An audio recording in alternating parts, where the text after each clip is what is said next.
Thank you for joining us here at VRBOutstanding. This week's topic is seawalls and boat lifts.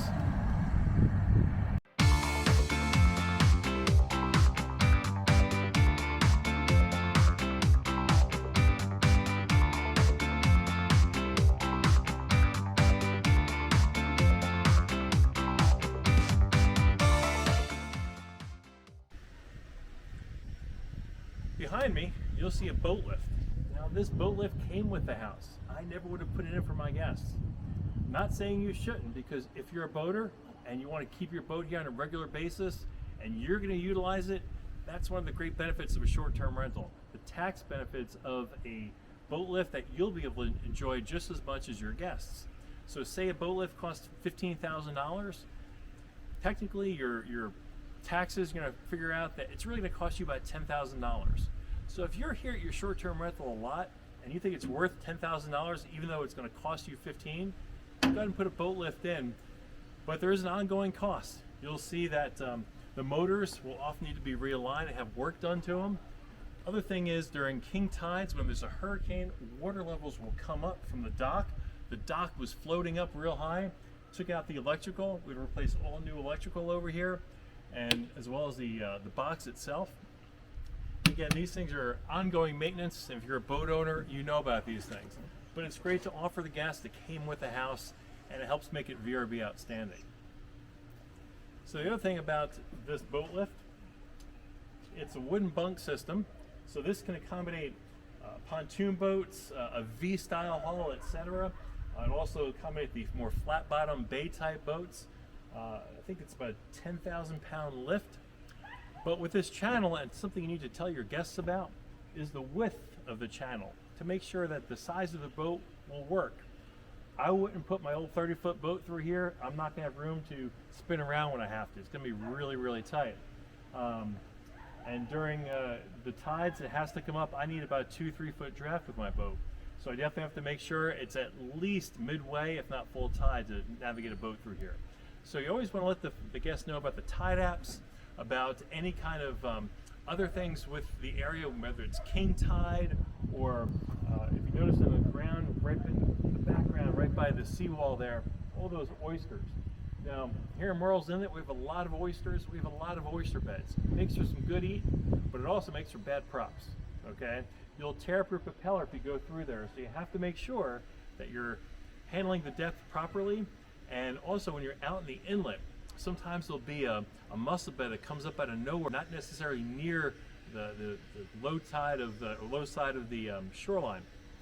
And one time I actually sheared my propeller and wiped it out clean. So be careful.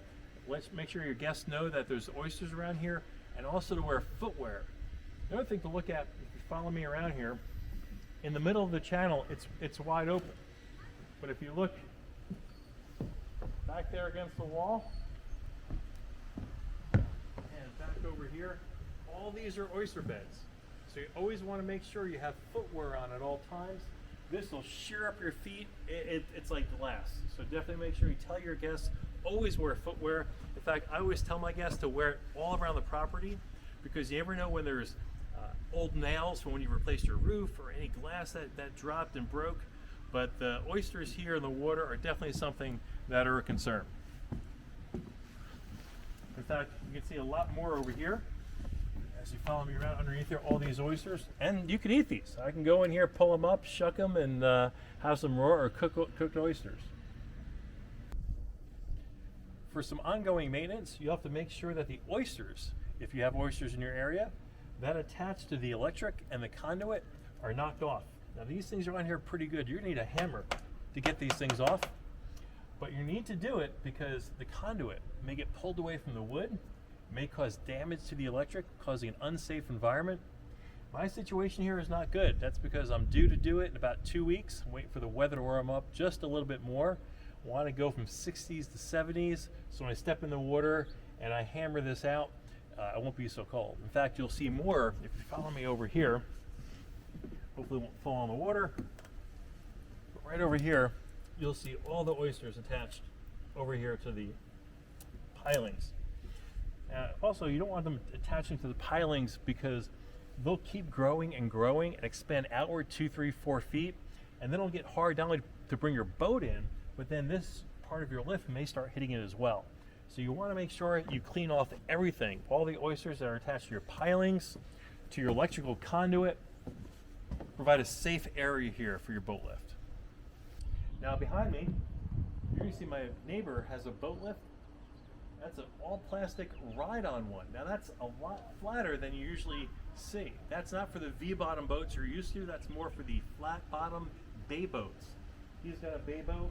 It's simply a ride-on type of a dock, and he actually has a solar, that's that thing sticking up by the gangway. It's a solar pump, and it puts in air and lifts it up several inches out of the water. And that's another type of boat lift that's possible, besides the hoist that draws it up on the pulleys. Again, that's going to be for boats that are not as heavy, but it's really easy to drive it on up. Same concept as a jet dock. In fact, they even make these for pontoons. In fact, depending on the pontoon, you might almost be able to put a pontoon on here, but I wouldn't recommend it. While I'm here talking about jet docks, I do want to add one more thing. Seawalls. As you can see behind me, those are what's called vinyl walls. Now there's also wooden walls. In fact, you'll see right over here, it goes vinyl all the way, and then all of a sudden there's a wood gangway, and there's wood seawall right there. There's a saying they have, wood is good, but vinyl is final. If you have a good installer, a wood seawall can last 20 years. After that, you're on borrowed time. 20 years in a hurricane, you're going to have to replace it. What you'll see here is a vinyl seawall on mine. Now, I went with a vinyl. I had a wooden seawall originally. Hurricane Matthew came and he decided, well, I should just upgrade to vinyl. So what happened was that the wood came in, and if you look down here in the water, you'll see the dirt is actually a little higher over here. That's because wood, the dirt actually came through the wood into the marsh. And one thing to note is any type of debris like dirt that comes into the channel, you cannot put back onto your property. So I couldn't dredge this back out and make this deeper because it fell into the marsh, and that's it. So now that I have a vinyl wall, it's a final wall. I'm going to have this thing way past the length of, I'm going to keep this house for sure. This vinyl wall should be here 50, 75 years, and I don't think I even have that left in me. The other thing you'll note too is how these walls are put in. It's kind of interesting. They come in segments. They're about, you can see the lines. They put them in, and they have this jackhammer that's just vibration or percussion, and it just vibrates it all the way down 10 feet into the dirt. And they're kind of like Lego blocks. They slide right in, and then they bring the next one. They percussion it right back into the ground. They bring them all the way across to make sure they're all even. They cap it with wood. And on the other side, on the land side, what they do is they have railroad ties that are parallel to your vinyl wall. So those railroad ties, and they're big railroad ties, parallel to your vinyl wall, and there's metal rods that go from, that's what these metal, I'll point to them, the round bolts that go through, those are metal rods that go all the way back, probably 10, 12 feet, into these railroad ties. And that's what holds the wall in place. All the dirt and earth that's between it keeps a solid form and keeps the wall in place. That's what makes them so strong. You'll want to make sure that you find a reputable seawall installer who's got years of experience. Even though these vinyl seawalls are easy to install and they're durable, they still have to be installed correctly. So you want to make sure you find someone who's got years and years of experience. In fact, the gentleman who put in my seawall put in a wooden one way at the end of the channel, right at that corner lot over there. He put that in, he said, when his son was born about 24 years ago. It's still there. Now, it's on borrowed time, but you put in a good seawall, you're going to get a good 20 years out of it. Vinyl, though, is going to last you the whole time you have your house. Vinyl is final. It's plastic. It doesn't deteriorate. My wife and I had tickets to see comedian Ron White here at the Palace Theater in Myrtle Beach. Well, the Palace Theater was destroyed by the hurricane and has since been leveled. This is an example of hurricane damage.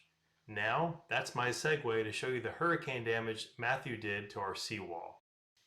Note the black arrows pointing to the rods I talked about that go to what's called the dead men, the railroad ties that hold everything in. You'll note my aluminum kayak racks survived, but that dock that's standing upright is actually not mine, it's one of my neighbors. This was me standing on my dock, looking back at the house, and as you can see the water go past the seawall. Yes, we saved the Bazinga signs and all of those aluminum kayak racks, which were pretty expensive to build, but worth every penny. Here's a good picture of the flotation devices that are underneath docks, in case you want to see what they look like underneath. These next few slides is where it gets scary. This is the cracking of the earth. This is where the railroad ties are. You can see the earth actually loosening up and starting to shift back out into the channel. It's stressed out. The wall is at capacity and the dirt is starting to ebb into the channel. And these cracks are scaring me because I'm thinking my house is going to fall apart and the foundation's unsure. So that's why we had to rush to get the seawall rebuilt as quickly as possible. Luckily, my seawall builder was able to get parts quickly and put me to the top of the list. And as you can see, each day the dirt is moving further and further into the water and loosening up all the foundation that's around my house. And the water keeps flowing inward. Rebuilding after a hurricane is really just heart-wrenching and nauseating, but you have to do it. But seeing the seawall come apart and looking at your house, you wonder, what am I going to lose? And each day it gets worse and worse. And here it is 2 days later with all the water coming in towards the house. And this was probably the scariest picture coming up. This is the last one I'll show you of the damage. The water within a couple feet of the house. This just had me so uneasy.